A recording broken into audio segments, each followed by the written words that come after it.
Okay, we've all pictured it, right? Swapping that boring office job for a life on a dive boat, turning your absolute passion for the ocean into your actual career. It's the dream. But here's the thing. What does the data say about being a scuba instructor?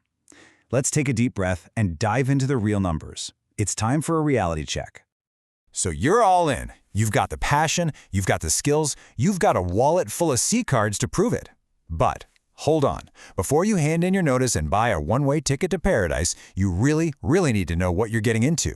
This is for all of you thinking about making the leap, and even for you seasoned pros who are curious about where you stand in the whole industry. All right, first up, let's just blow up a huge myth right away. Check this out. Only 21%, that's just 1 in 5, instructors are actually doing this full-time. So what about everyone else? Well, for the other almost 80%, this is a part-time gig, something they do occasionally or they're even volunteering. That tells you right off the bat, this is not your typical 9 to 5, not even close. So what is it then, if it's not a regular job? Well, for a lot of instructors, it's basically running your own small business. The people who are really making a go of it, they're not just teaching, they're entrepreneurs. They're hustling. Yeah, and to make it work, you've got to offer way more than just classes. Think of it like a menu of services. Now, you'd think introductory dives would be number 1, right? And yes, 77% offer those. But get this, even more instructors, 79%, are organizing day trips. Then you've got dive vacations, gear rentals. You see the pattern? It's all about diversifying. You can't just be a teacher. So what's the bread and butter? What are these independent instructors actually producing? Well, on average, they're issuing about 16 entry-level certs a year. Okay, not bad. But look at this next number. They're also issuing 14 advanced certs. Do you see how close those numbers are? That's a crazy good conversion rate. It means these instructors are amazing at getting their students hooked and keeping them coming back for more. Okay, let's get to it. The part you've been waiting for, the big question, what about the money? We're going to look at the investment versus the income. And you might want to sit down for this. The numbers are, well, they're revealing to say the least. First up, just the cost to get in the door. We're not even talking about gear yet. Just the training, all the courses and ratings you need to become a pro, that's going to set you back an average of over $14,000. That's a huge chunk of change before you've even made your first dollar teaching. But of course, that's not all. You can't teach in rental gear, right? You need your own professional level equipment. And the average instructor has invested another $18,000 in their personal dive kit. Yeah, we're talking multiple regs, computers, BCDs, fins, the whole shebang. It adds up fast.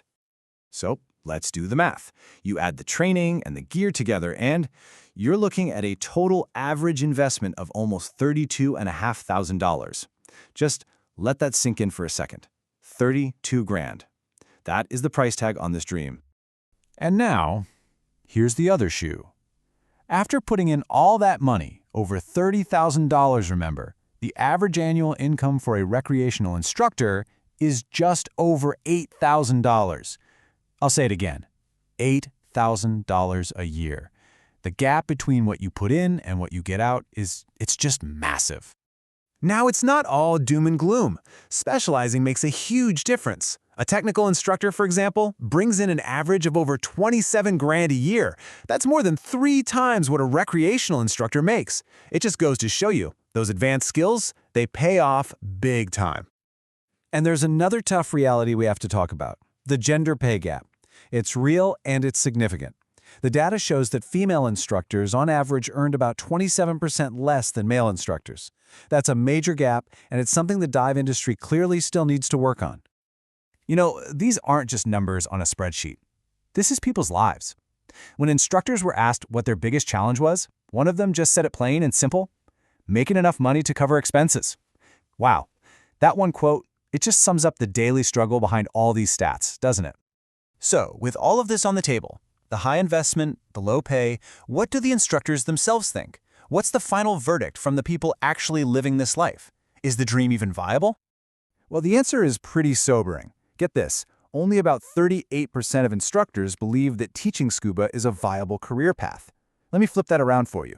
That means the majority, more than 60% of the pros out there, don't think you can actually make a living doing this. And if that's not bad enough, look at the trend. That number is actually down a lot. Just a few years ago, it was over 53%. So confidence in this career path isn't just low, it's falling fast. So why is this happening? Well, one instructor kind of nailed it with this quote. They said, "It would be lovely if the industry pushed the value of training instead of just training at a value price." And that really hits on a huge problem, right? This constant pressure to be the cheapest, this race to the bottom, it just ends up devaluing everyone's hard-earned expertise. Okay, so after all that, who is actually making this work? Is there a secret formula? Well, the data actually gives us a pretty clear blueprint for the top earners. They're full-time, they're independent, they teach technical diving, they're often linked with agencies like TDI/SDI, they work in hotspots like Mexico or the Caribbean, and, this is a big one, they have over 10 years of experience. So yeah, it's possible, but it is definitely not a get-rich-quick kind of deal. It's a long game. Look, the point of all this isn't to crush your dreams. Not at all. It just means you have to build that dream on a foundation of reality. Your passion, that's the fuel in your tank. But this data, this is your map. So the question I'll leave you with is this. Now that you know the reality, how are you going to build your sustainable scuba dream?